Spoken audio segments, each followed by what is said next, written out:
Hi Randy, it's Andy Lawrence here from nichemarketingnews.com. I've discovered something recently in the last few weeks that really shocked me, and I wanted to let you know as soon as I could because I think it's important that you and your newsletter subscribers are aware of this because it could make a big difference to what they're doing in their marketing efforts. It concerns WordPress and the installation of WordPress through cPanel. I don't know how you actually install your WordPress blogs, but myself personally, I use cPanel and the Fantastico option to install my blogs. It's very simple and it's very quick. It's very good and it's very useful. I'll show you how to do that in a second.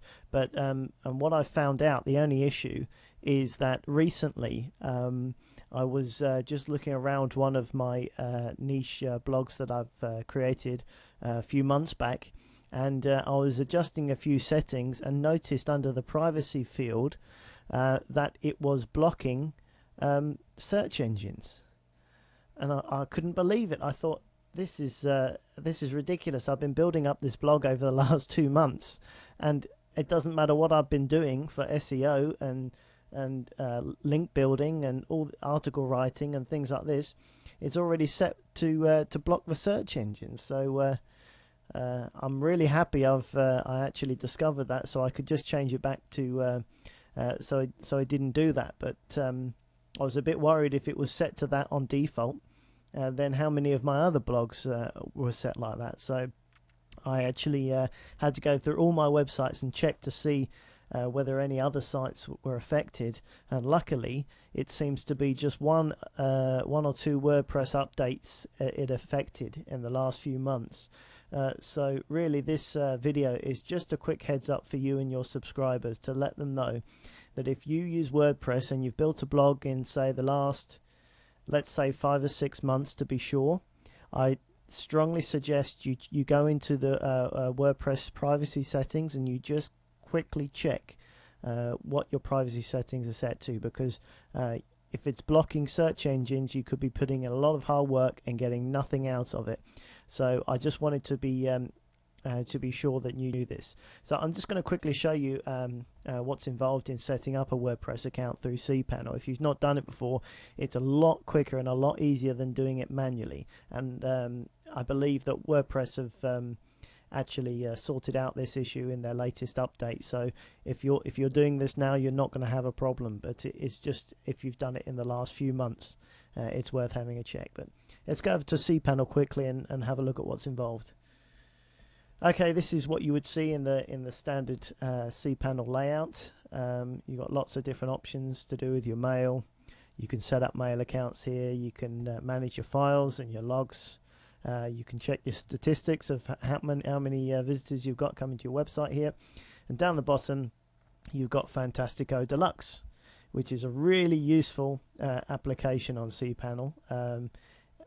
I know that quite a few people are unfamiliar with it and haven't really used it, but I would suggest it's worth spending a minute looking into it because it is very useful. Basically, it installs scripts for you.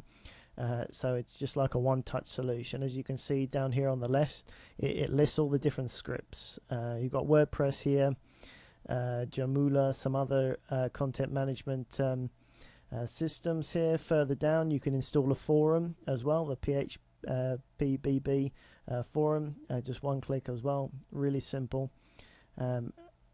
E-commerce carts as well. You can set up an e-commerce cart from here also. So a lot of really useful scripts. And if you're not that techie like myself, I'm not that into programming or coding, and the less I can do, the better. So this for me is a godsend. So I'm just going to show you. If you go into WordPress here and you click on New Installation, or you've got a few options here. The install directory, if you want it on the actual main .com or .info .org domain, then you leave it blank. If you want it on a separate page, then you put in /blog, something like that, and then you would have to browse to your domain /blog to find it.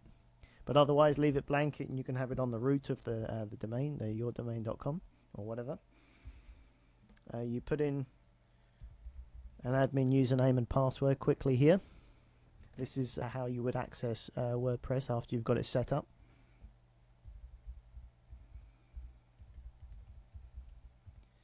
Just put in a quick password there, and I'm sure you're not looking at what I've just written.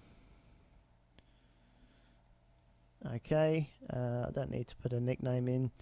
Set up your email account if you've already done this.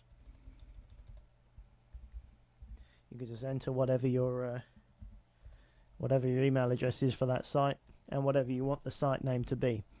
Again, you can put in a description, but you can do this later. It's up to you how much you want to put in, but that's all you need: an admin, username and password, and then you just click the button Install WordPress. That really is it. Finish installation. There we go. Unbelievably, you're done. That's all you have to do to install the blog. And if we now browse to the blog,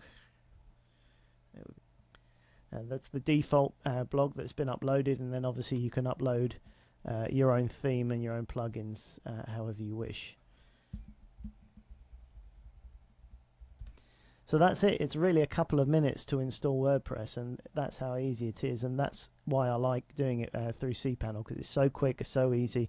You haven't got to worry about using FTP programs. You haven't got to worry about getting permissions or anything sorted out like that. It's all done for you. So using cPanel can be very helpful and very quick and easy when you know how.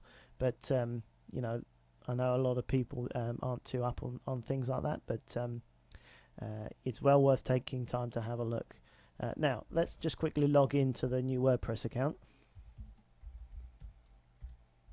My secret password goes in.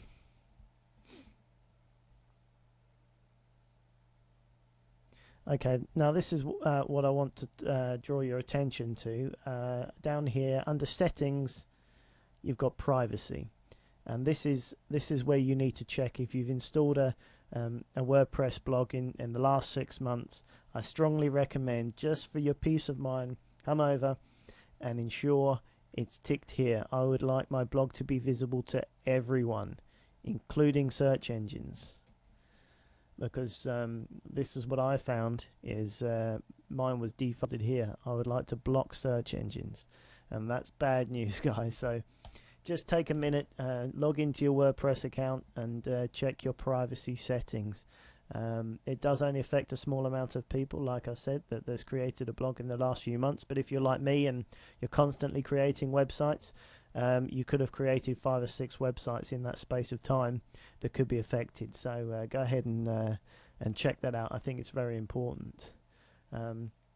Okay, that's all I've got to tell you about today, guys. I just wanted to give you a heads up, because it's not a big deal if it doesn't involve your websites, but if it does, then you could be plugging away trying to build your website and your online business, and you could really be hampered by this, and you may never know if you don't check. So I suggest you just take a quick look over there, just for your own peace of mind. I know that I'm glad that I noticed it. Okay, well, thanks for spending a bit of time with me and watching this video. I hope you'll find it useful.